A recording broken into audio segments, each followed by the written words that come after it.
A gente sai 10h10, né? Beleza, Lídia. Obrigado. Ok, galera, então agora, valendo, né? Valendo, mas assim, eu preciso de falar sobre os antecedentes do descobrimento. Então aqui, nós vamos abordar 3 tópicos.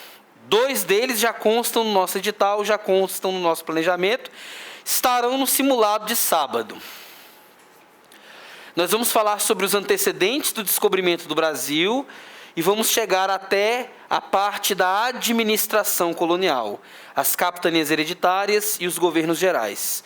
Nosso simulado de sábado vai tratar sobre esses 2 tópicos, perfeito?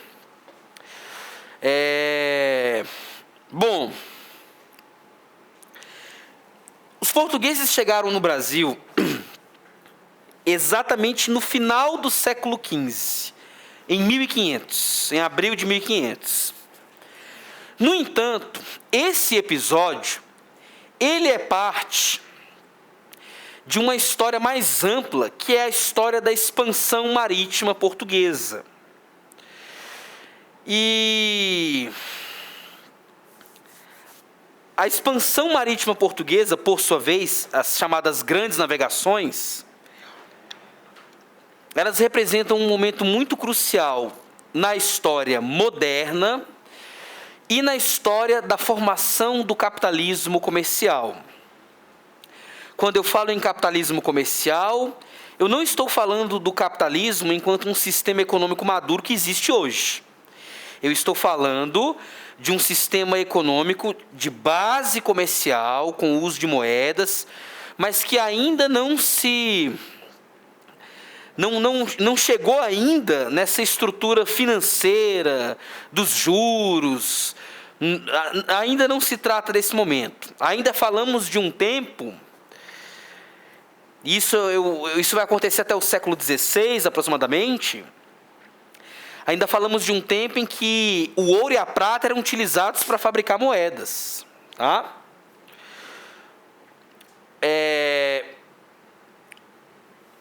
Houve um período muito longo da história da humanidade que ficou conhecido como a Idade Média. A história da humanidade, ela é muito longa.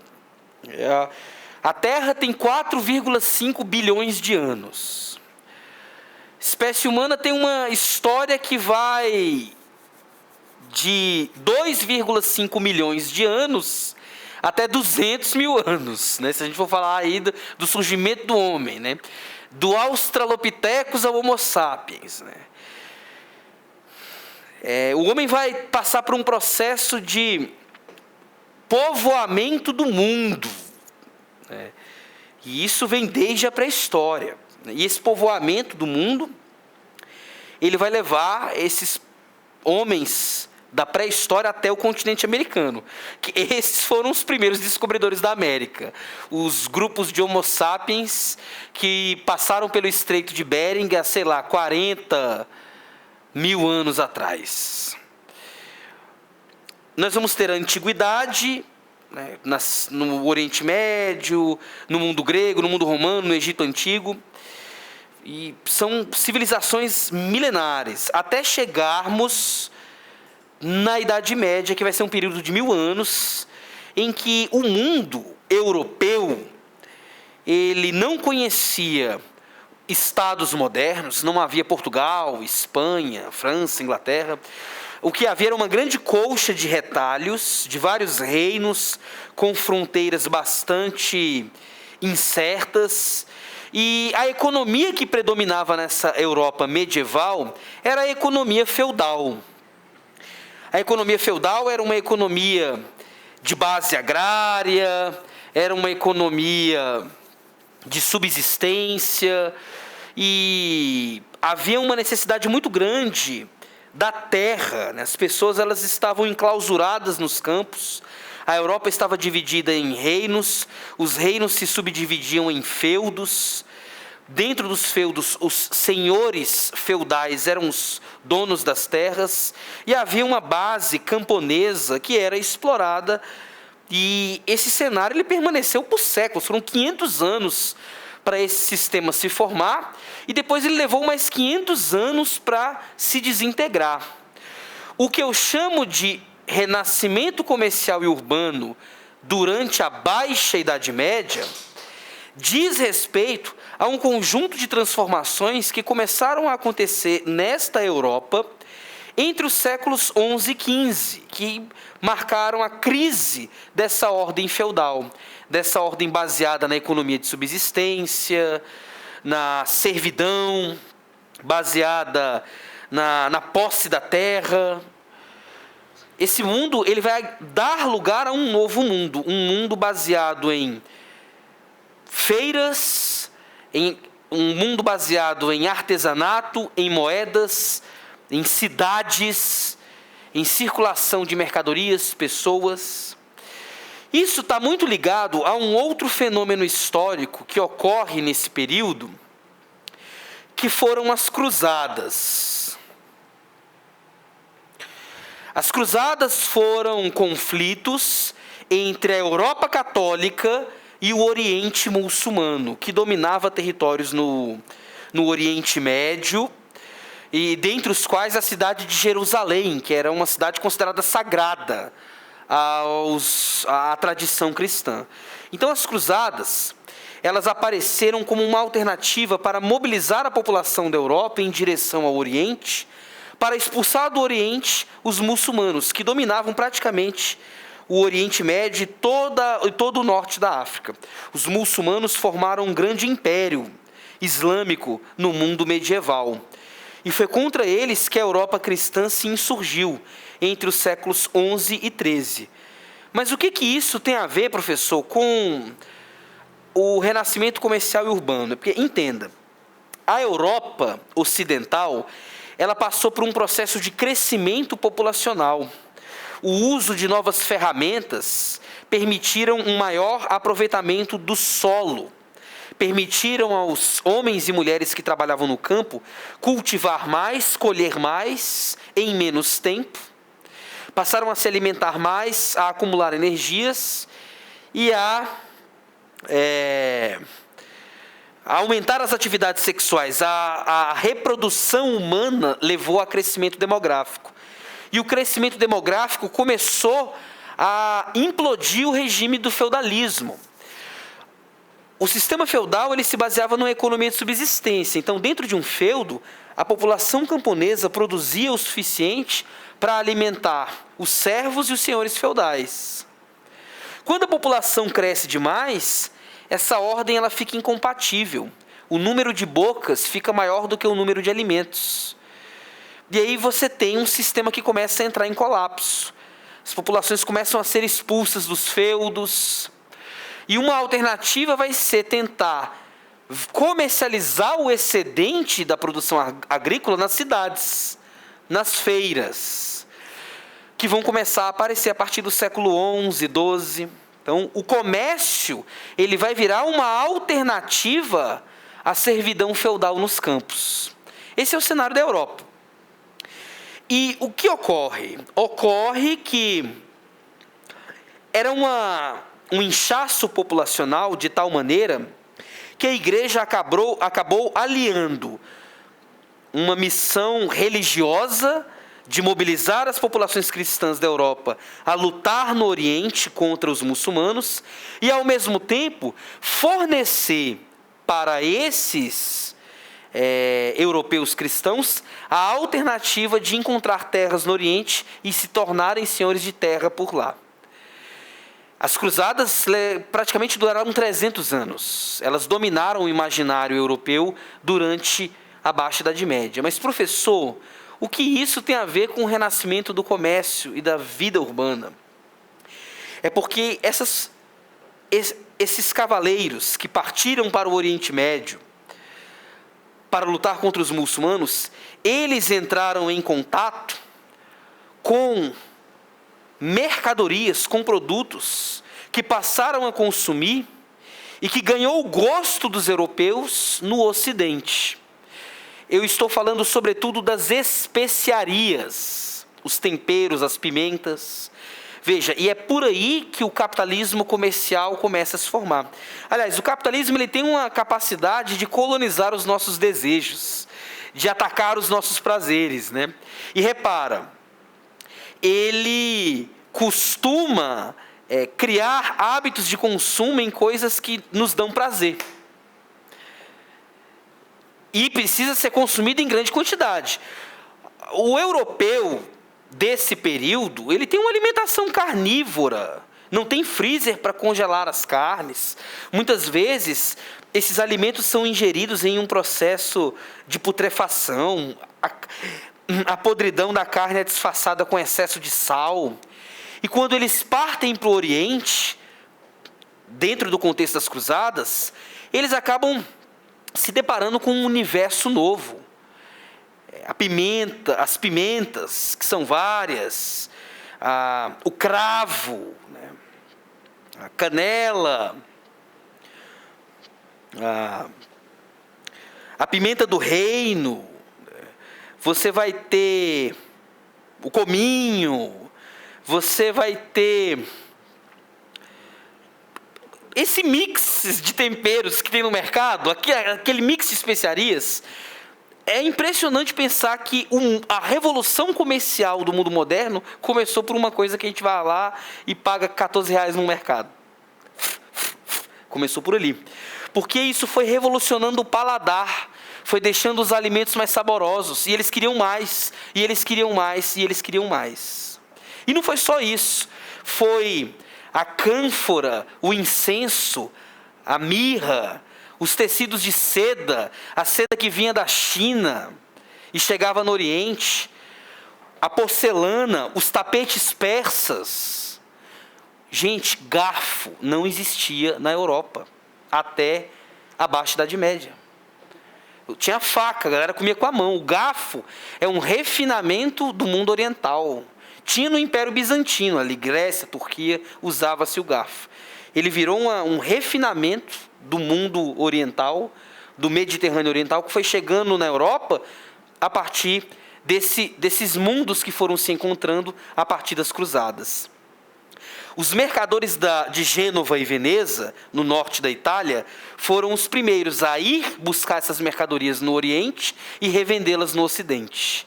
E isso foi gerando, ao longo e após as cruzadas, isso foi gerando um grande movimento de busca por essas mercadorias, reacendendo a vida comercial e urbana na Europa no final da Idade Média. Esse cenário em que o comércio vai se transformando numa alternativa àquela economia de base agrária, é o cenário de transição do feudalismo para o capitalismo. Mas é tudo muito lento, viu, gente? Nós estamos no final da Idade Média e no início do mundo moderno. Só que é tudo muito lento. Ninguém dorme medieval e acorda moderno. O tempo da história é um tempo lento, de transformações. E é justamente nesse contexto que velhos reinos vão dando origem a novos estados modernos. E aí é que entra Portugal. Portugal vai conseguir se tornar o primeiro estado moderno da Europa. E isso explica o porquê que eles se lançaram nos mares para fazer a primeira grande globalização da história, que foi a expansão ultramarina. Gente, eu estou tentando ser o mais breve possível. Só isso aqui eu ficaria 90 minutos. Mas não é o caso. Tá claro, até o momento, pessoal online, eu estou aqui traçando um panorama de fundo, para a gente entender como que os portugueses se lançaram aos mares e como chegaram até aqui. Beleza? Olha, eu tenho aqui um mapa que mostra o comércio no final do século XV. E ele ilustra muito bem. Eu tenho aqui, nesse azul escuro, as rotas comerciais hanseáticas, né, que eram as populações do que hoje é Suécia, Dinamarca, Alemanha. Os caras tinham feiras aqui no norte e eles controlavam um comércio aqui. Cerveja, madeira, o cânhamo, né, a maconha, ela tinha uma fibra que era usada para fazer cordas, tecido e papel. Era um comércio muito difundido nessa época. Peles de animais circulava muito aqui. Rotas comerciais genovesas, né? Os caras que saíam da Itália, norte da Itália, Gênova, iam até o Oriente, compravam mercadorias, norte da África, e redistribuíam aqui na Península Itálica. Veja, a Itália vai ser a Península Itálica, né? A Itália propriamente não existia. Ela vai ser um território muito rico. O renascimento cultural está ali. Michelangelo, Leonardo da Vinci, Rafael Sanzio. Por que nós temos tanta exuberância cultural no Renascimento? Porque ali uma burguesia floresceu, muito rica, e essa burguesia ela é produto disso que virou a Península Itálica no contexto da Baixa Idade Média. Os caras foram a vanguarda no comércio. As casinhas são feiras, aqui Frankfurt, Leipzig na Alemanha, Dijon, Lyon, Amiens, né, na região de Flandres, Bélgica atual. Itinerários das feiras, né? Percebam que o norte, a Europa do Norte e a Europa do Sul, elas se conectam pelas feiras. As feiras foram os núcleos a partir dos quais foram surgindo cidades habitadas pelos comerciantes que virariam a burguesia. A cidade vai virando uma alternativa ao campo. O comércio vai destruindo o velho feudalismo. É o capitalismo comercial nascendo, emancipando os servos da servidão. Bom, deixa eu avançar mais um pouco aqui. O pioneirismo português na expansão marítima. Por que Portugal foi a primeira nação a se lançar nos mares? O que explica isso? Bom, Portugal, pessoal, é um país que está na Península Ibérica. Próximo slide a gente vai visualizar isso no mapa, né? Mas Portugal está virada para o Oceano Atlântico. Portugal olha para o Atlântico. Então, antes de se tornar um território, um Estado nacional organizado, Portugal já foi se formando como um reino voltado para o Atlântico. Então, isso permitiu uma experiência acumulada, já entre os séculos XIII e XIV. Essa tendência a voltar-se para fora, a lançar-se ao mar. Então, existe uma questão de posicionamento geográfico. Lisboa se transformou num centro mercantil sob forte hegemonia dos mercadores de Gênova. Eu vou voltar aqui, mas olha aqui no mapa. Aparece Guimarães aqui, né? Mas Lisboa está para cá. Lisboa, ela vai ser uma rota também dos genoveses. Eles vão passar por um tempo. Esse mapa está falando do século XV, final do século XV. A informação, ela trata dos séculos XIII e XIV. Os genoveses, embora esse mapa esteja concentrando as rotas no Mediterrâneo, os genoveses também contornaram a Península Ibérica em direção à Europa do Norte. E como vocês podem ver, nós também temos rotas venezianas, né, que passam por aqui. Isso acabou fazendo com que Portugal se transformasse numa espécie de ponto de passagem de italianos. Entendem? É nesse sentido, então, que ela começa a se despontar para essas relações comerciais. Existe um aspecto geográfico, mas existe também essa questão do contato com os italianos que estão passando, do norte para o sul da Europa, ou do sul para o norte da Europa. É disso que estamos tratando. Existe um envolvimento comercial com o mundo islâmico. O norte da África, pessoal, e o Oriente Médio eram territórios dominados pelos muçulmanos. Quando esses italianos começaram a ir para o Oriente, comprar as mercadorias e revender no Ocidente, eles compravam de quem? Dos muçulmanos. Mas aqui a gente tem em Tunis, Argel, Fez, que era território do Marrocos, praças comerciais. E, de certa forma, isso foi um ponto de contato com os portugueses. Aliás, os muçulmanos, eles dominaram a Península Ibérica por muito tempo, né? Portugal e Espanha surgiram como reinos independentes, expulsando esses muçulmanos de volta para a África. Então existe uma ligação muito forte dos povos ibéricos, portugueses e espanhóis, com o universo islâmico. Nós temos sangue muçulmano, viu, gente? Todas as palavras com al na língua portuguesa são palavras que surgiram da influência islâmica. Algodão, algazarra, alcatra, álgebra, almofada, alcateia, tudo que tem al vem da influência islâmica na nossa língua. Nós somos um misto de portugueses, mas os portugueses, indígenas e africanos, mas os portugueses em si mesmos já eram islamizados, né? Porque a Península Ibérica foi por muito tempo dominada por eles. Posição geográfica que eu já mencionei. E formação precoce do Estado Nacional.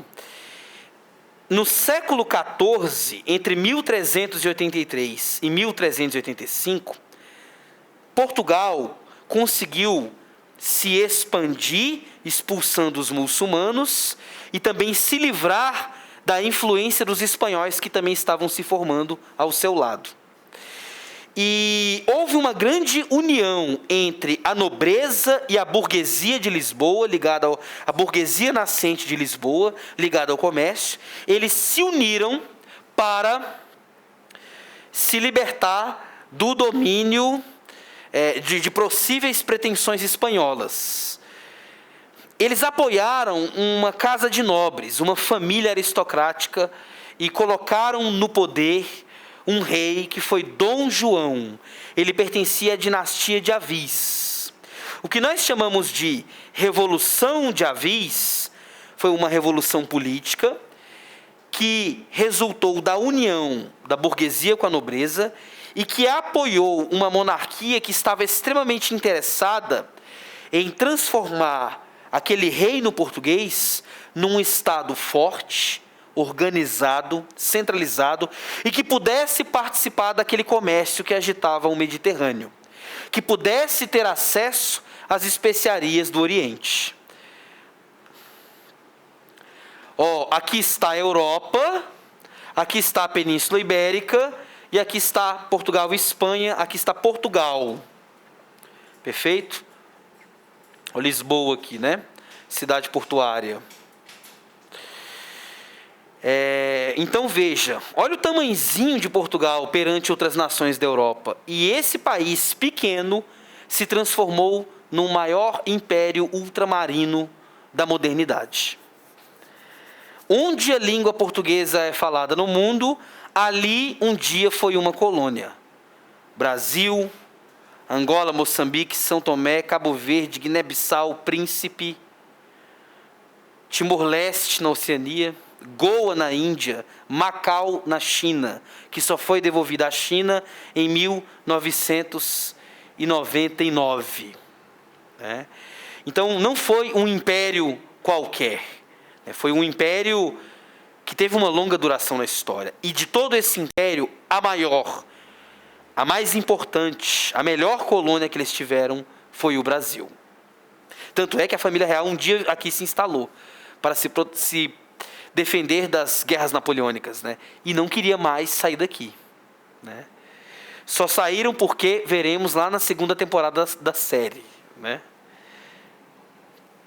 O que era a tolerância religiosa na Península Ibérica? Perguntou a Letícia.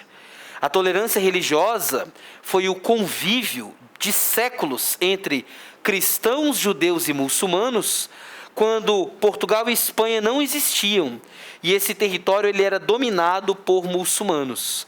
As populações cristãs que não foram dominadas pelos muçulmanos se concentraram na região norte da península. A história de Portugal e Espanha é a história da união dos cristãos do norte contra os muçulmanos que dominavam o restante da península. Essa história da reconquista ibérica, ela começa no século XII, XIII e se estende até o século XV. Nós estamos aqui nos concentrando na história de Portugal. Mas se formos analisar a história da Península Ibérica durante a Idade Média, quando os muçulmanos dominavam aquele território, ali houve uma grande lição de tolerância religiosa, pois para ser cristão ou judeu, bastava apenas pagar seus devidos impostos. Mas isso é uma outra história. A expansão marítima correspondia aos interesses das diversas classes, grupos sociais e instituições da sociedade portuguesa. A dinastia de Aviso, o rei Dom João I, uma vez construído o Estado Nacional Português, eles procuraram investir maciçamente num projeto nacional. Qual projeto? Navegar pelo Atlântico para encontrar uma nova rota de acesso ao Oriente, pois as especiarias que chegavam até o Ocidente, elas vinham do Oriente. Então, a história da expansão marítima é uma história de contorno da África em direção à Europa, em direção à Índia, perdão. E quem convenceu comerciantes, o rei se viu convencido, a própria igreja e o povo, de uma maneira geral, a entrar nesse grande projeto nacional, foi o próprio Estado na figura da monarquia. Os comerciantes vislumbravam a expansão dos seus negócios, com a expansão marítima. O rei entendia que aquilo poderia se converter em novas receitas para o seu reino. A igreja entendia que embarcar na expansão marítima, na busca de uma nova rota de comércio para as Índias, na busca de novos territórios e novas riquezas, poderia ser uma oportunidade para ela expandir a sua fé no mundo. E para o povo mais simples, tentar embarcar nessa aventura poderia ser a possibilidade de uma vida melhor. A gente mais simples, ok? Estou passando, ok? Bom, a busca por ouro e especiarias é o carro-chefe dessa expansão. Por muito tempo, o ouro foi usado como matéria-prima para fabricar moedas, mas ele também tinha esse valor de confecção de peças de luxo, joias, adornos. As especiarias, elas vão ter uma função de condimento, remédio e perfumaria. Exemplos: o açúcar, que já era conhecido pelos europeus durante a Idade Média, foram os muçulmanos que disseminaram a cultura do açúcar no Mediterrâneo. Na ilha de Creta, na ilha de Chipre, na ilha da Sicília, no sul da França e na Península Ibérica. Quando os portugueses começaram a plantar cana-de-açúcar no Brasil, eles já tinham esse know-how, esse conhecimento prévio da cultura da cana. Não existia cana-de-açúcar no Brasil. A noz moscada, o gengibre, a canela, o cravo e a pimenta são alguns exemplos de especiarias que revolucionaram o paladar desse homem europeu. Posso passar? Gente, o que nós chamamos de expansão marítima, da qual a chegada dos portugueses no Brasil é um episódio, foi um processo que começou com o saque da cidade de Ceuta, no norte da África, em 1415, e terminou com a circunnavegação do Cabo das Tormentas, em 1488. Ao passar pela Ilha da Madeira, em 1420, pelas Ilhas dos Açores, em 1427, ao fazer a curva do Cabo Bojador, em 1434, ao avançarem sobre as ilhas de Cabo Verde, em 1460, e sobre São Tomé, em 1471, os portugueses estavam fazendo uma navegação que contornava o continente africano. Vejamos no mapa. Ceuta, Cabo das Tormentas, que depois virou Cabo da Boa Esperança. Professor, eles estão saindo de Lisboa e eles querem chegar até Calicut, na Índia. É da Índia que vem a maior quantidade de especiarias na qual eles estão interessados. Portugal virou um estado moderno, Portugal reuniu condições para se lançar aos mares, Portugal deu início à expansão marítima. Esta ideia de contornar a África para chegar na Índia, para comprar em grande quantidade as especiarias, voltar para a Europa e revender e acabar com a hegemonia dos italianos, ela só se tornou uma ideia plausível porque na cabeça dos europeus, dos portugueses, a África, ela só ia até aqui. Não adiantou nada botar o papel branco, né? A África ia até aqui, ó. Eles achavam que seria rápido fazer esse contorno. E foi quase 100 anos, né? O mundo não era conhecido. O mundo era desconhecido aos europeus, aos portugueses. O mundo está se fazendo mundo como tal. Então, eles foram tendo dimensão disso.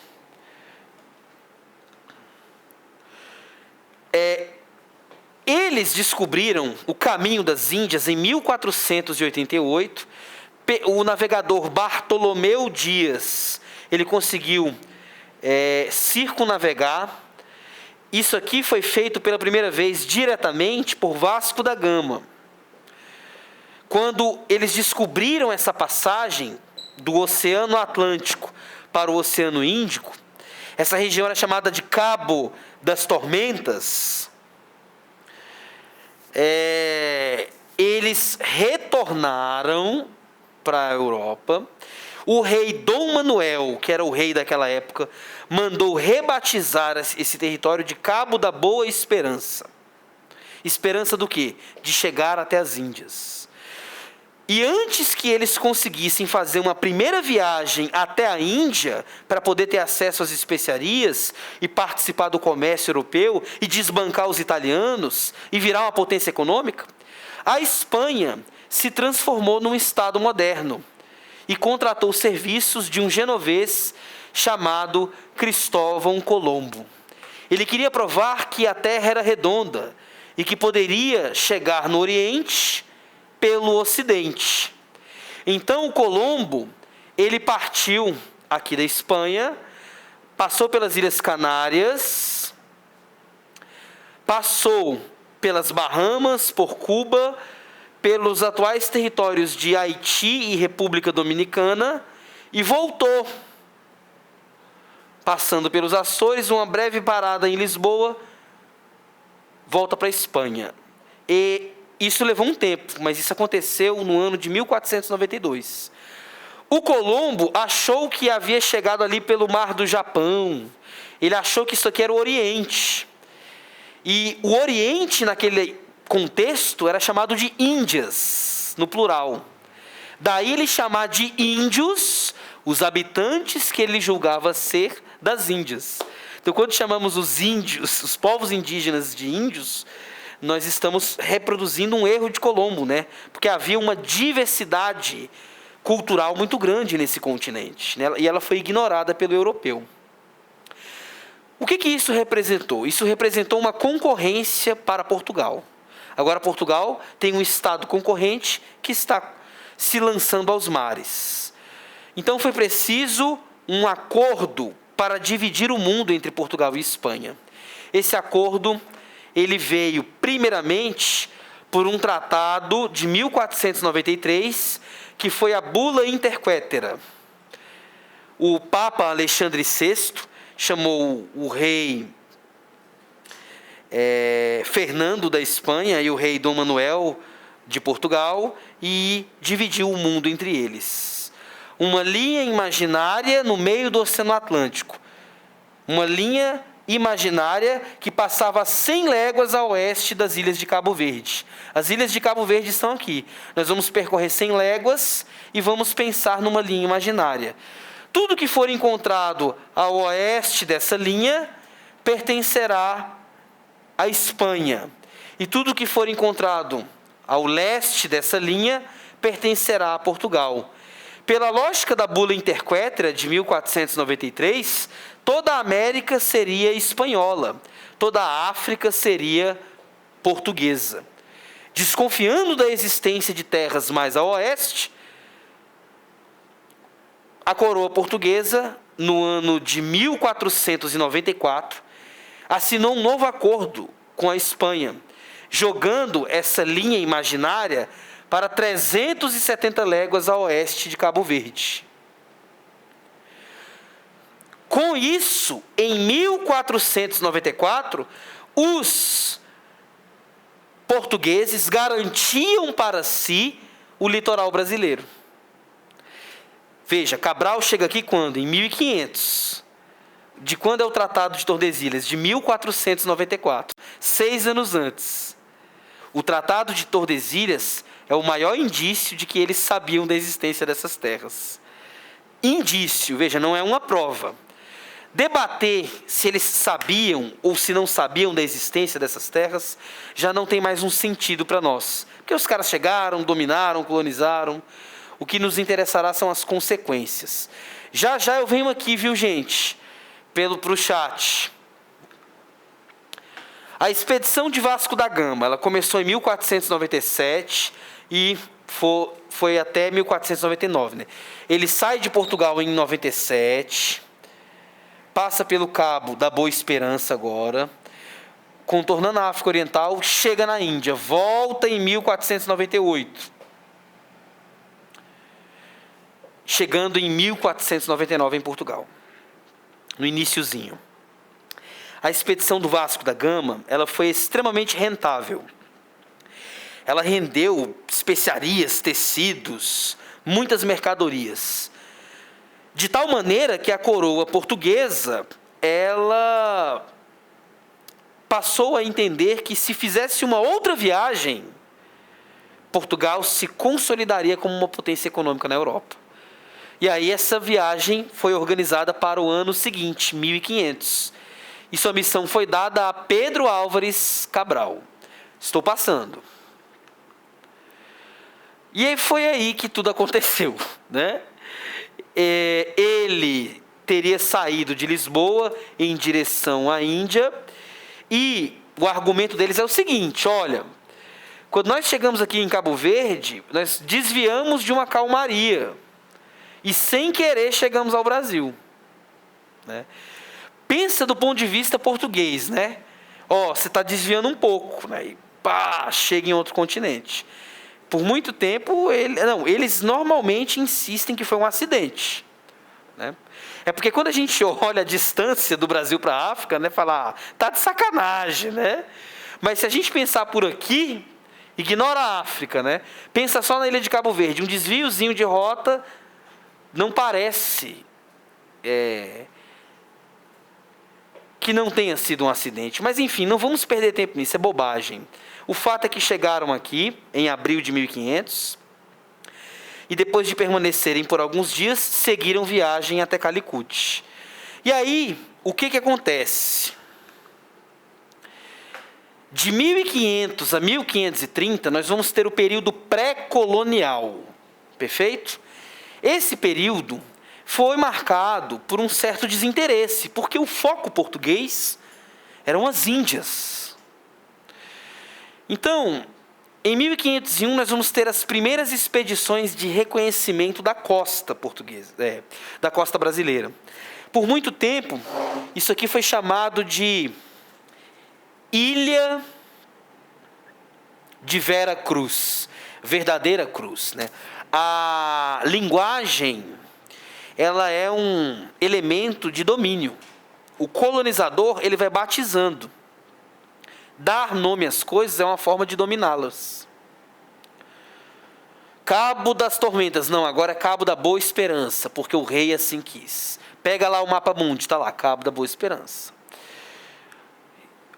O que eles viram quando chegaram ao Brasil, naquele abril de 1500, as imagens verdes de um morro verde, na época da Páscoa, já se transformaram no Monte Pascoal. Atracaram num porto seguro, né? E assim por diante. Você vai batizando a terra, você vai dando nome à terra, e ela vai sendo sua. O batismo, né, o dar nome, é uma forma de dominação. Já é uma primeira forma de dominação. Em 1504, navegantes franceses chegam ao Brasil. Eles não vão respeitar o Tratado de Tordesilhas. O rei da França, Francisco I, quando soube do Tratado de Tordesilhas, disse: onde está o testamento de Adão, que dividiu o mundo entre Portugal e Espanha e não reservou nada para mim? Né? Essa ironia dele era muito clara. Eu não estou nem aí para essa divisão do mundo. Eu quero a minha parte. Então os caras vão começar a chegar aqui. Eles inclusive vão tentar colonizar um território que os portugueses vão expulsar e vão dar origem ao Rio de Janeiro. O Rio de Janeiro foi antes uma colônia francesa chamada França Antártica. Falaremos disso posteriormente. Em 1515, João Dias Solis, a serviço de Castela, inicia o reconhecimento da costa brasileira, desde o Cabo de Santo Agostinho, digitei errado, me perdoem, até o Prata. Prata já é ali Uruguai, entre Uruguai e Argentina. Então o cara fez uma expedição de reconhecimento da costa.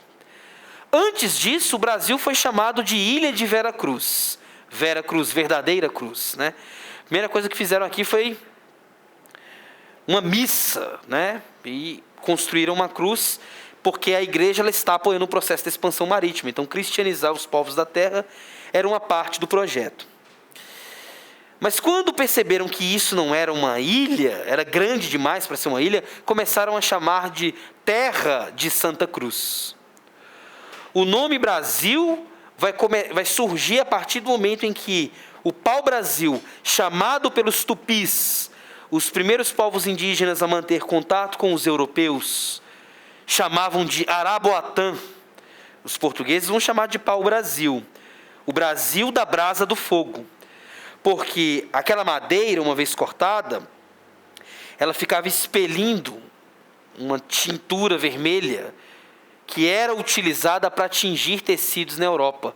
O vermelho escarlate, que virou a febre da moda europeia, sobretudo francesa. Os franceses vão chegar porque os caras tinham uma indústria no sentido mais artesanal, de tingir tecidos. E eles eram apaixonados pelo vermelho escarlate, que só o pau-brasil poderia fornecer. Olha a moda aí, né, galera? Olha, é gastronomia, é a moda, e é tudo que está aí que custa grana, né, cara? Impressionante. Impressionante. 1516, nós temos a expedição guarda-costas de Cristóvão Jacques. Ele funda uma feitoria em Pernambuco e inicia o reconhecimento do litoral até o Prata. Então, o que nós temos aqui são expedições de reconhecimento e de tentativa de defesa desse território contra invasores. Mas era muito difícil, era o tamanho do Brasil, galera. O gigantismo do território é o seu primeiro desafio. Isso aqui é um país-continente, né? Até hoje é muito difícil, né? Pô, fala sério. Passando. 1530, Dom João III instituiu o regime de capitanias hereditárias. 1530. Em 1532, quando eu falo que ele instituiu o regime, a coisa é documental. Então, lá de Portugal, ele determina que a coroa portuguesa vai começar a ocupar o Brasil por este sistema. Em 1532, Martim Afonso de Souza funda a vila de São Vicente. Está no sudeste brasileiro. Boa parte dela vai pegar o que hoje é o estado de São Paulo. Né? Então tem aí uma história do Brasil que vai começar por São Paulo. Falaremos disso na aula dos povos indígenas.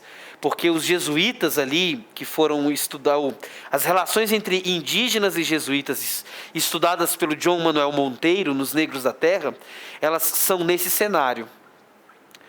Do Planalto do Piratininga, lá na capitania de São Vicente. Em 1534, nós vamos ter o início das doações de capitanias hereditárias a particulares. Né? O sistema de capitanias hereditárias, pessoal, ele já existia, ele já havia sido aplicado anteriormente nas ilhas de Açores, Madeira, Cabo Verde foram ilhas colonizadas pelos portugueses e basicamente é uma forma de tentar terceirizar a colonização. Era como se o rei de Portugal chegasse a algum membro da pequena nobreza ou algum militar que havia prestado serviços à corte e dissesse: eu tenho uma notícia boa e uma notícia ruim para você. A notícia boa é que você acaba de ganhar um reino maior do que Portugal na América do Sul, porque qualquer capitania era maior do que Portugal. A notícia ruim é que você vai ter de desenvolvê-lo com seus recursos. Eu não vou pagar nada. E essa notícia ruim é a causa do fracasso do sistema de capitanias hereditárias. Nem todo mundo tinha recursos suficientes para vir para o Brasil e investir na construção de engenhos, na compra de escravos, no desenvolvimento do território. Mas detalhemos um pouco mais essa questão. Posso passar? 1538. Nós vamos ter os primeiros escravos africanos chegando no Brasil. Em 1543, Brás Cubas e Pascoal Fernandes fundam a Vila de Santos, na capitania de São Vicente. E em 1549, nós vamos ter a instituição do governo geral no Brasil. Tomé de Souza vai ser o primeiro governador, chegando na Bahia junto com o padre Manuel da Nóbrega, fundando a cidade de Salvador. A tentativa de colonizar o Brasil pelo sistema de capitanias hereditárias vai fracassar, e a partir de 1549 a coroa portuguesa vai assumir esta tarefa, implementando o governo geral. Vamos falar um pouco mais sobre as capitanias e sobre o governo geral. Primeiro sobre as capitanias. Até aqui eu fiz um panorama, né? Olha elas aqui. Mapa das capitanias hereditárias entre 1534 e 1536. Essa seria uma representação mais próxima da realidade, entende? Do conjunto das capitanias. Então perceba que nem sempre elas correspondem aos estados tal como o são hoje, ok? Elas procuraram respeitar o limite do Tratado de Tordesilhas e elas representavam grandes extensões de terras, em sua grande maioria, que deveriam ser arrendadas a particulares. Esses particulares, por sua conta e risco, deveriam mudarem-se para o Brasil e investir na produção agrícola dessas terras. Essa produção deveria ser vendida e uma parte desses recursos ficaria com o capitão donatário e a outra parte seria destinada à coroa portuguesa. Esse é o sentido do sistema. Vejamos ainda mais alguns detalhes. O capitão donatário, ele é possuidor, mas não é proprietário. Quem é o proprietário da capitania? Das capitanias todas. A coroa portuguesa. São os reis de Portugal ou rainhas os donos do Brasil. Sinistro isso, né? E os índios não estão sabendo de nada. Nós já estamos em 1534. Os índios nem sonham o que está acontecendo, galera. Olha que loucura. Então, ele está cedendo a posse. O capitão donatário, eles não podiam vender ou dividir a capitania. E eles podem transmitir ela aos seus filhos, netos. Daí o nome capitanias hereditárias. Esse caráter hereditário das capitanias contribuiu para a formação das oligarquias no Brasil, né? Foi passando de pai para filho, né? Todo o território. A modificação ou extinção da capitania é direito exclusivo do rei. Então, o rei pode extinguir, o rei pode modificar, o rei pode fazer o que ele quiser. Ele é o dono, o proprietário. Os capitães donatários poderiam arrecadar impostos. A instalação de engenhos de açúcar e moinhos de água uso de depósitos de sal. Tudo isso dependia de pagamentos de impostos para a coroa. Eles também pagavam impostos sobre o pau-brasil, a pesca e metais preciosos quando eles fossem descobertos. Enquanto o sistema de capitanias hereditárias está se aplicando no Brasil, está tentando ser aplicado no Brasil, a América espanhola já está descobrindo ouro e prata. Então, isso também, de certa forma, impulsionou a coroa portuguesa a ter uma presença maior no Brasil. Pô, se os caras estão achando ouro e prata lá no México, no Peru, então deve ter alguma coisa aqui também para nós. Então, vamos tratar de ocupar esses territórios. Só que isso levaria ainda muito tempo, né? O ouro vai ser descoberto somente em 1697, quase 200 anos depois da chegada dos portugueses. Os capitães possuíam um monopólio da justiça, autorização para fundar vilas, doar sesmarias, alistar colonos para fins militares e formar milícias sob seu comando. O capitão donatário, ele recebia do rei de Portugal 2 documentos. A carta foral, que formalizava a ele a posse do território, e a carta de doação, que formalizava a ele a posse do território, e a carta foral, que trazia as atribuições dele sobre a terra. Quais eram as atribuições? Estas daqui. Fazer a justiça, fundar vilas, doar sesmarias, alistar colonos para fins militares e formar milícias sob seu comando. Professor, o que são sesmarias? Sesmarias são latifúndios dentro das capitanias. Me permitam um instante voltar aqui no mapa. Olha uma capitania como a Bahia, por exemplo. Você acha que uma única pessoa, um capitão donatário, tem condição de ocupar tudo isso? Não tem. Ele precisa atrair pessoas, não é? Então, esses colonos que o capitão donatário teria que atrair, eles eram atraídos com a promessa de ocupar grandes latifúndios. Esses latifúndios que existem dentro das capitanias, nós os chamaremos de sesmarias. A divisão do Brasil em capitanias e a ocupação das capitanias pelo sistema de sesmarias explicam por que o Brasil é um país que, historicamente, concentra terra. É o país do agronegócio em pleno século XXI. Por quê? Porque ele tem uma trajetória histórica de ter uma elite pequena, mas dona de muita terra. A economia que vai se desenvolver nesses territórios é uma economia agroexportadora, na colônia, no império e em boa parte da república. Então, como o Brasil foi se inserindo, como o Brasil vai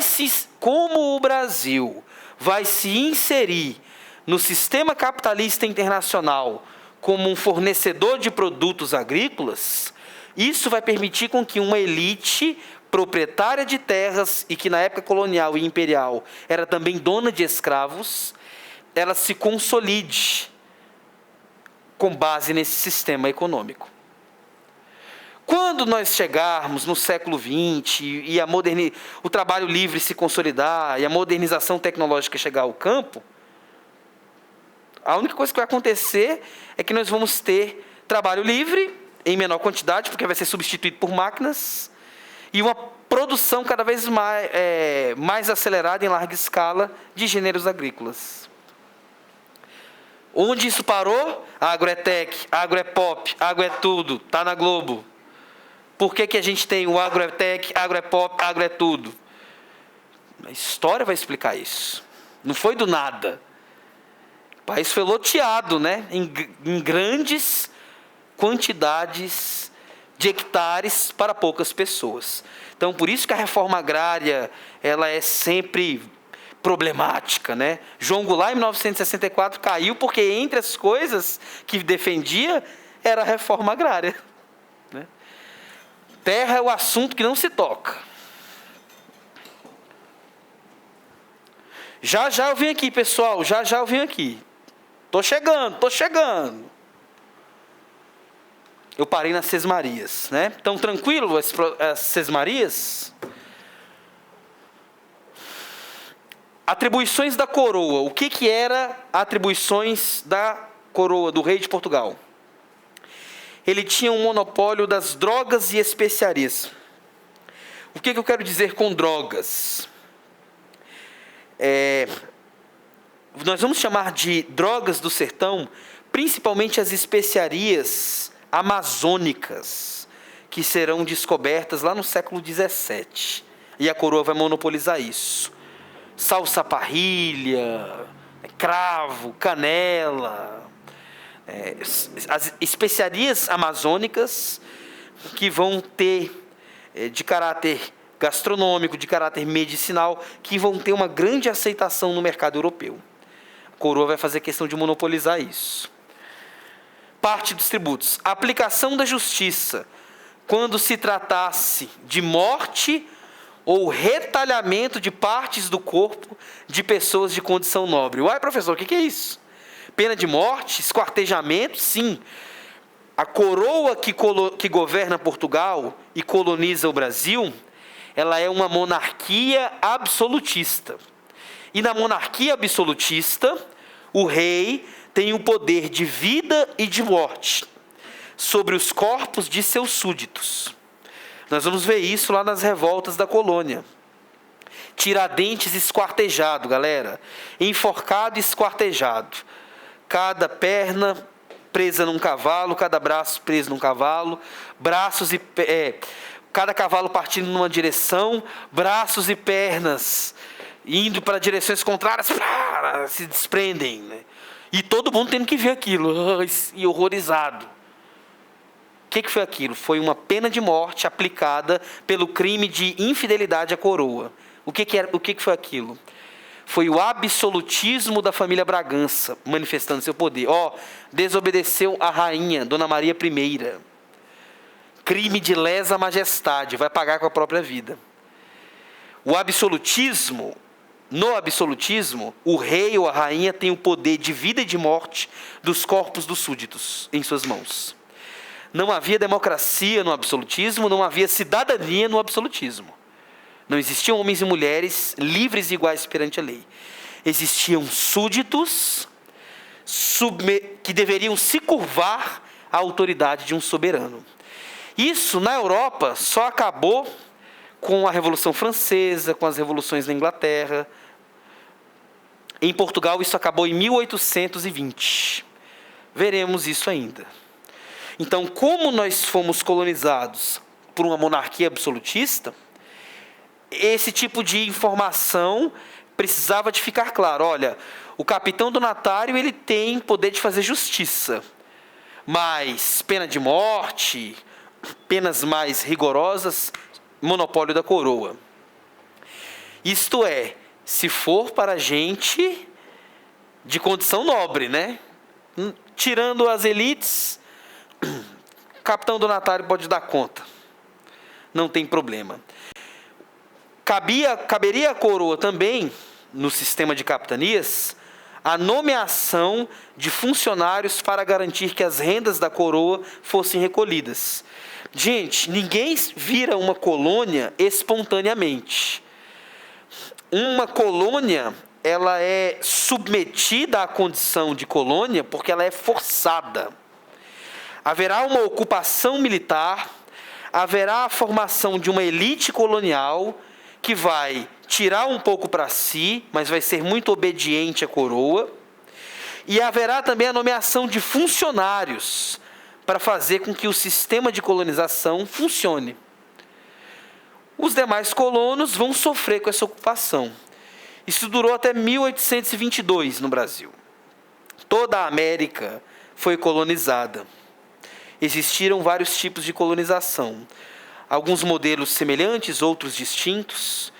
Mas a colonização da América espanhola, a colonização da América portuguesa, elas representam a mãe do atraso da região.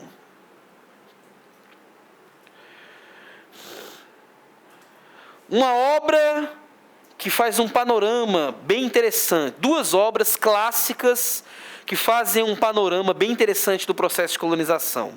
Estão no nosso edital. A primeira delas é A Formação Econômica do Brasil, do Celso Furtado.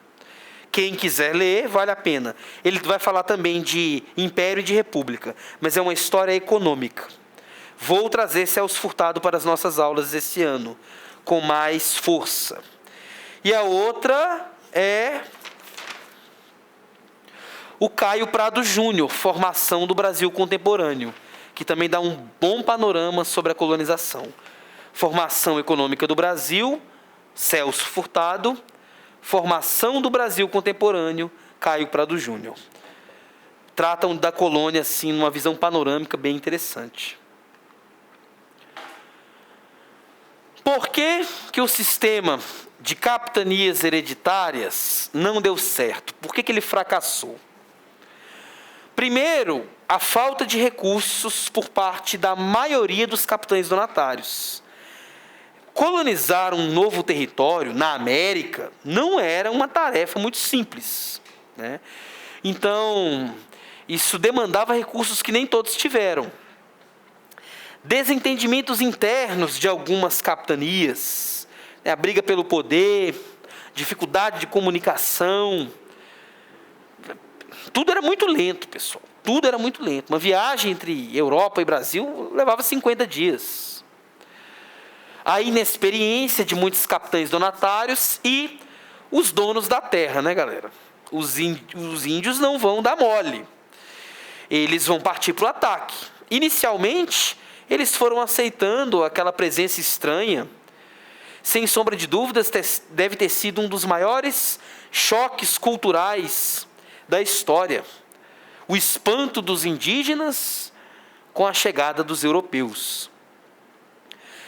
Mas do estranhamento e da curiosidade e da tentativa de um contato amistoso, aquilo foi evoluindo para uma relação conflituosa. Os indígenas foram percebendo que aquilo se tratava de uma invasão e de que, pouco a pouco, eles seriam enquadrados naquele projeto de dominação colonial. Uns vão se adaptar, vão se enquadrar, vão aceitar a religião do colonizador, vão aprender a falar sua língua, vão abandonar seus costumes, vão começar a usar roupas, a trabalhar e vão ser enquadrados no processo civilizatório português. Processo civilizatório eurocêntrico, né, de dominação colonial. Outros vão preferir a morte do que o domínio europeu. Então, nós tivemos aí posturas de ambos os lados, tanto de aceitação quanto de rejeição. Falaremos melhor disso na aula de indígenas, né? Professor, uma vez eu ouvi uma professora falando que se os portugueses tivessem invadido o Brasil pelo norte e não pelo nordeste, eles não teriam tido tanto sucesso e iam demorar mais, porque as tribos mais violentas ficavam no norte. A Amazônia, ela... Isso é verdade? Olha, o comentário que foi feito aqui para o pessoal que está no online foi de que um colega nosso teve um professor que disse que se os portugueses tivessem invadido o Brasil pelo norte, não pelo nordeste, possivelmente teriam sido aniquilados por conta das tribos amazônicas serem ali bastante arredias, né? Olha, eu não duvido disso, mas eu não posso aceitar essa hipótese porque ela é uma hipótese. E a história, ela só pode tratar do que foi. Quando a gente coloca o se e se, tudo é válido, né? E tudo pode ser possível. História, ela é uma área das ciências humanas que produz narrativas sobre os acontecimentos do passado. Ela só pode pensar sobre o que foi. E o que foi, né, tá aí. Mas eles encontraram também tribos muito hostis no interior da Bahia. No interior do Nordeste existiu, nós vamos falar deles depois. No entanto, nós temos duas exceções. A capitania de São Vicente e a capitania de Pernambuco. Elas conseguiram triunfar porque seus capitães donatários conseguiram recursos suficientes para comprar engenho, financiar a construção de engenhos, comprar escravos. E sabe quem é que está por detrás desses recursos? E essa é uma história que nossos livros, os nossos livros da bibliografia do edital, eles não exploram isso direito, mas já existem pesquisas contando essa história de quem estava por detrás do financiamento, né? Alguém está ali bancando. Banqueiros, judeus, galera, portugueses, judeus holandeses. Então, existe uma história dos judeus no Brasil, muito curiosa, e que é silenciada, mas historiadores judeus estão resgatando isso, para não se apagar, né? Mas, peraí, nós fizemos esse país também, né? No financiamento, na colonização. Se não fosse o nosso capital, como é que faria, né? Como que essa colonização iria ser tocada? Posso passar? Outras causas para o declínio do sistema de capitanias hereditárias. O declínio do comércio com as Índias. Então, Portugal virou as costas para o Brasil por 30 anos. Quando os franceses começaram a aparecer, 1500, 1530, período pré-colonial, ilha de Veracruz, na terra de Santa Cruz, vamos mandar aqui umas expedições para explorar o litoral, né? Para o Brasil, beleza, tem uns franceses chegando, né? Vamos tentar conter isso aí. O foco é a Índia, as especiarias da Índia, o comércio com o Oriente.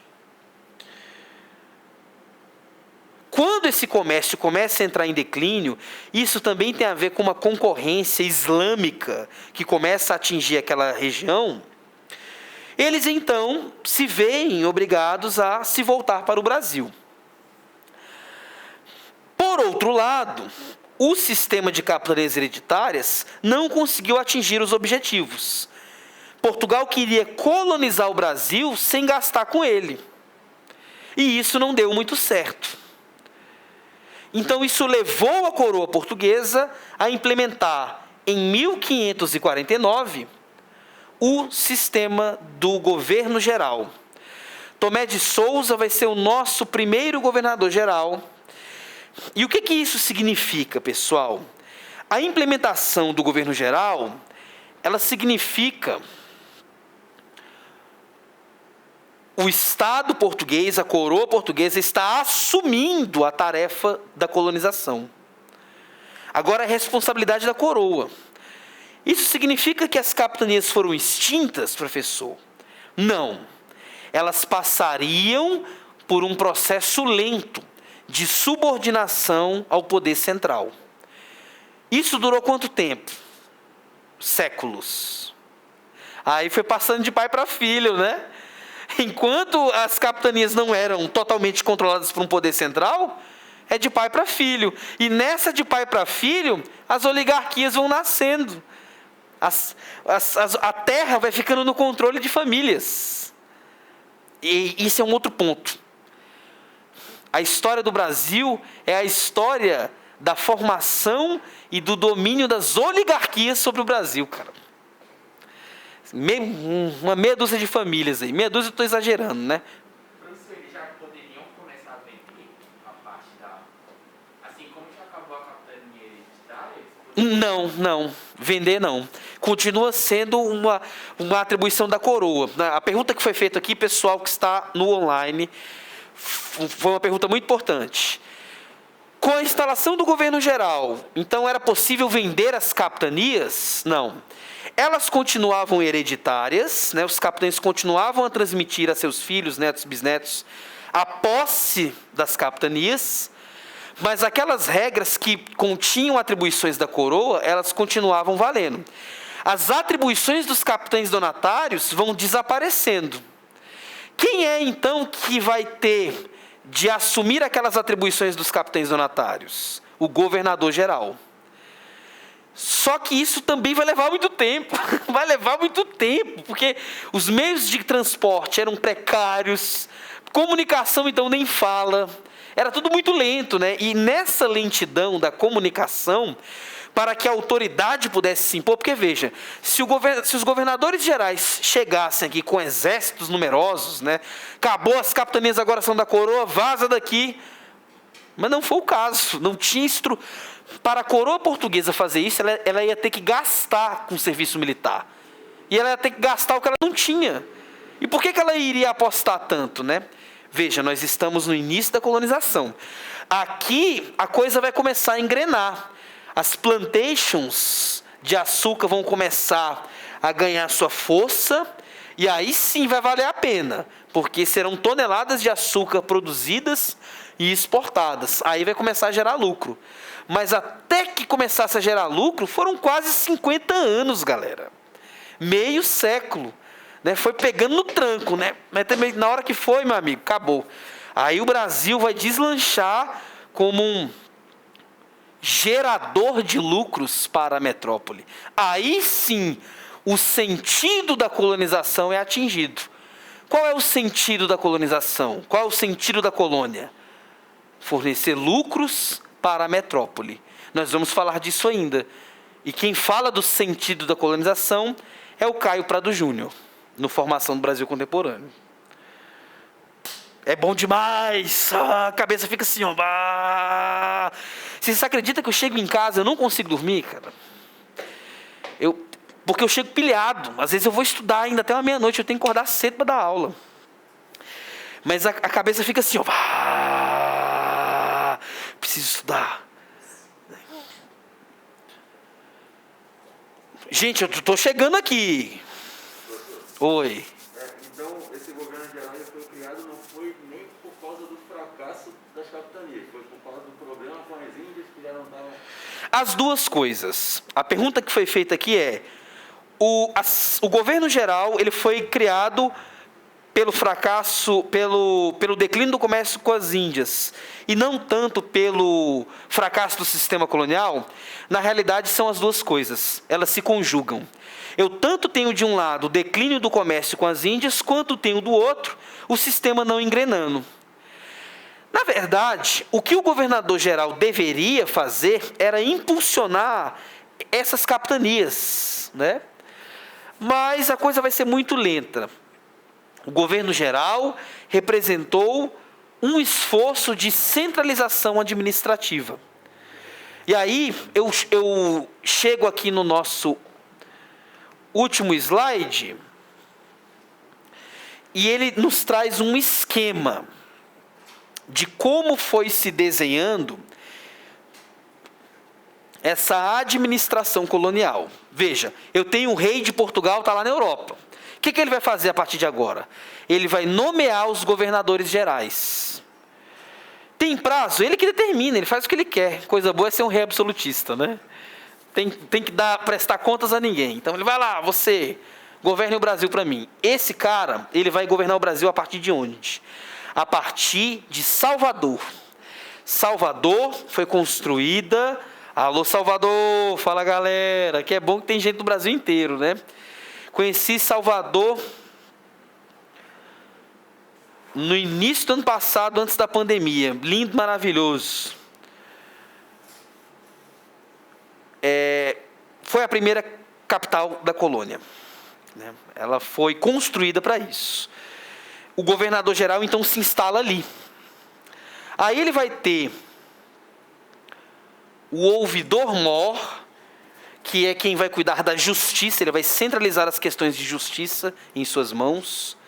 O provedor-mor, que é quem vai gerenciar a questão dos tributos, dos impostos, e o capitão-mor, que vai ser o responsável pela defesa do território, né? Ministro da Justiça, ministro da Fazenda e ministro da Defesa, né? Mas é feio ficar fazendo essas comparações, né? Vamos usar as nomenclaturas da época.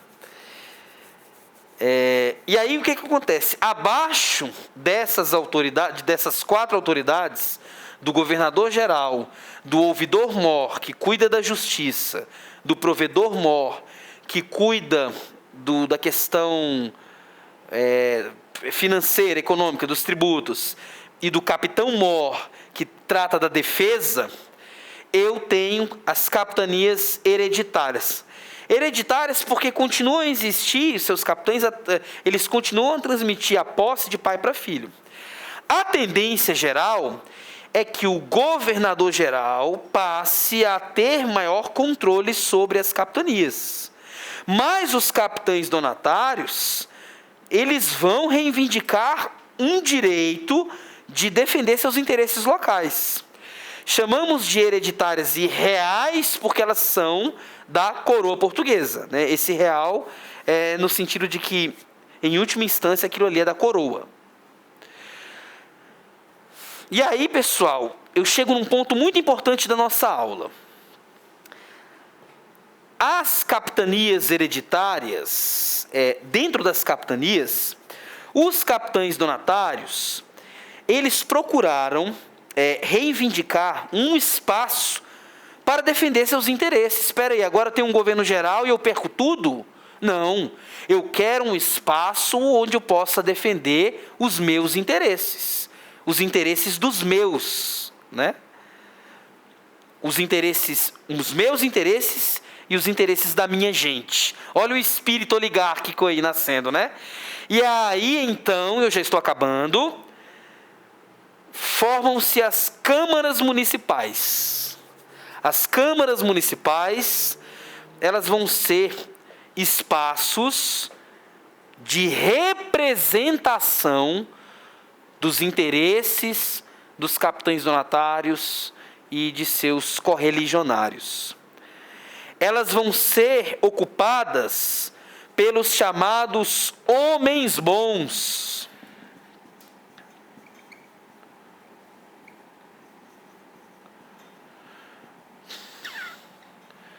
Essa expressão, homens bons, ela diz respeito aos homens da elite colonial. Normalmente os proprietários, né? Os indivíduos que tinham ali alguma instrução, ou membros do clero, um padre, um bispo, ou funcionários da corte que vieram para cá tentar a sorte, ou assumir algum cargo.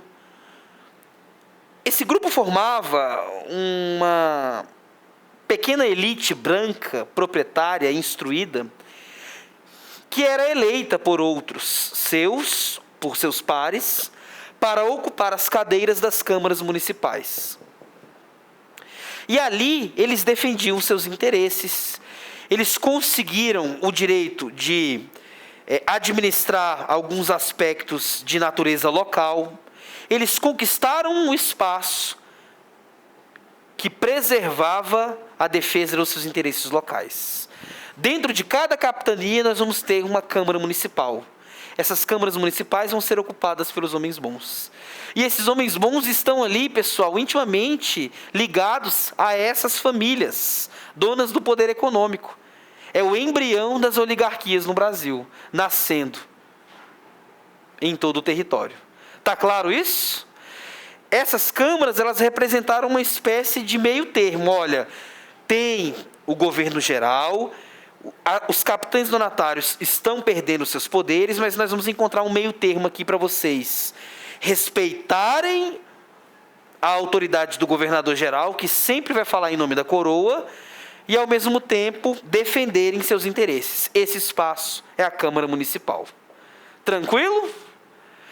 Bom, deixa eu ver aqui no chat algumas questões.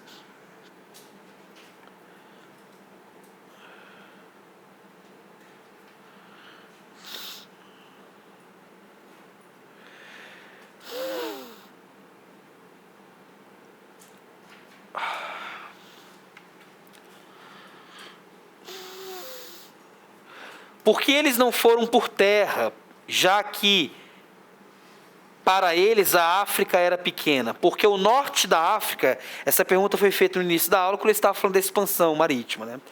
O norte da África era todo dominado pelos muçulmanos. Então, a Europa, ela era... Você tinha Espanha, você tinha outros reinos. Então, não era uma coisa muito simples assim. Vou sair aqui passando por territórios dominados por outros povos. A coisa não era tão simples assim. Existiam territórios ocupados, territórios dominados. Então, isso bloqueava essa livre passagem. Quem era o responsável pela navegação antes de Colombo? Como assim? Cristóvão Colombo foi o navegador genovês que ofereceu seus serviços à coroa espanhola. Antes dele, nós temos o processo da expansão marítima portuguesa. E você tem ali o Bartolomeu Dias, em 1488, chegando no Cabo das Tormentas, circunnavegando o Cabo das Tormentas.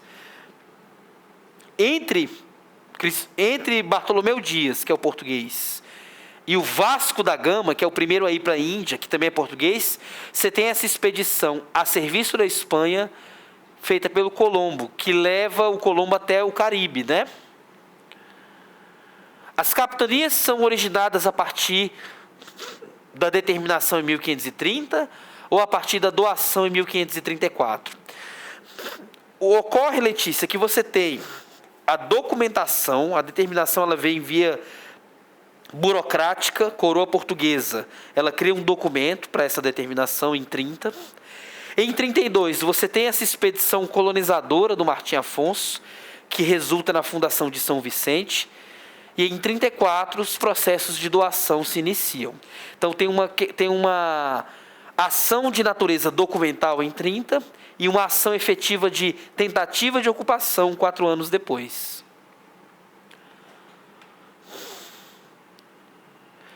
Quem eram os capitães donatários? Eram membros da pequena nobreza, eram alguns militares que já haviam prestado serviços para a coroa portuguesa.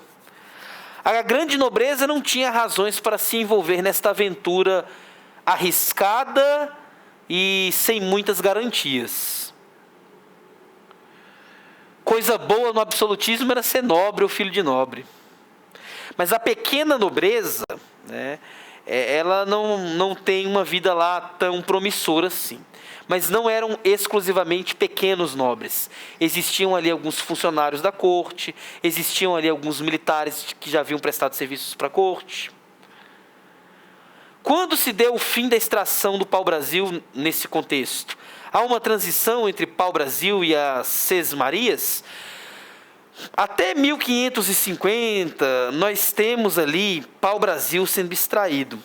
Mas ele já está entrando num nível de esgotamento, porque a partir desse momento, quem está começando a ganhar o carro-chefe da exportação é o açúcar. Vamos falar sobre isso na aula de atividades econômicas. Sesmarias, o pau-brasil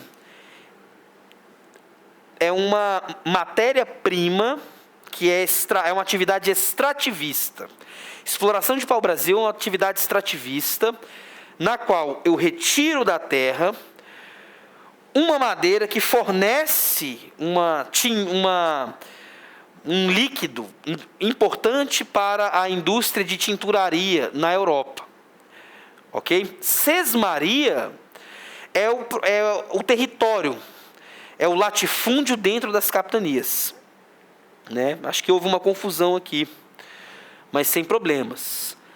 Nas cartas de doações, dizia que os tributos são isentos, mas não os dízimos. Mas os dízimos não.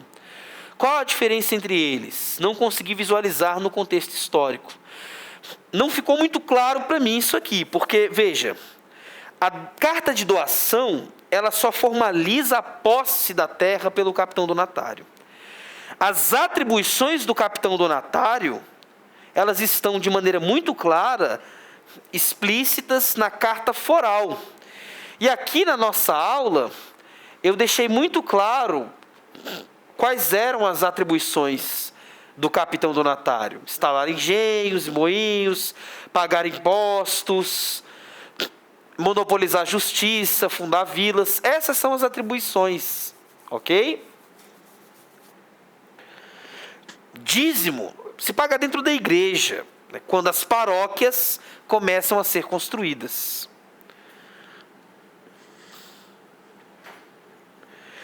Por que o governador-geral não se instalou em São Vicente ou em Pernambuco, já que elas foram um sucesso? Por que Salvador?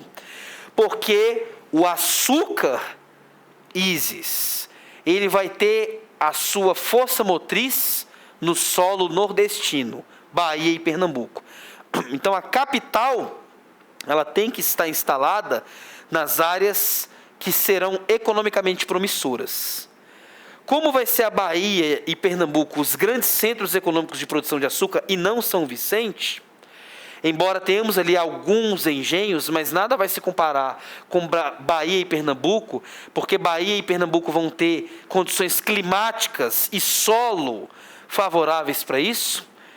Bahia vai ser eleita, né, Salvador.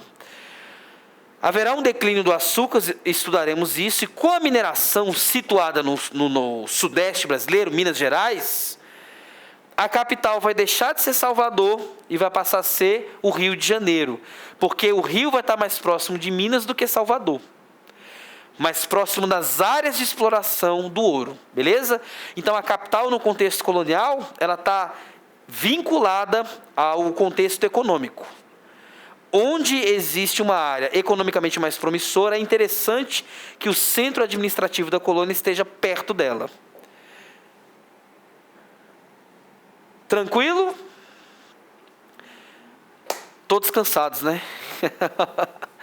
Gente, é isso, sejam bem-vindos. É um momento novo, é um ano de muito trabalho, de muita dedicação, não desanimem. Eu acho que essa alteração de iniciarmos a aula fazendo o simulado vai trazer uma outra dinâmica. Porque vocês resolveram um simulado, as dúvidas estarão na cabeça e ao corrigir o simulado, eu já estou revisando o que eu acabei de falar aqui. Beleza? Boa noite a todos e até a próxima semana. Tchau, pessoal. Valeu!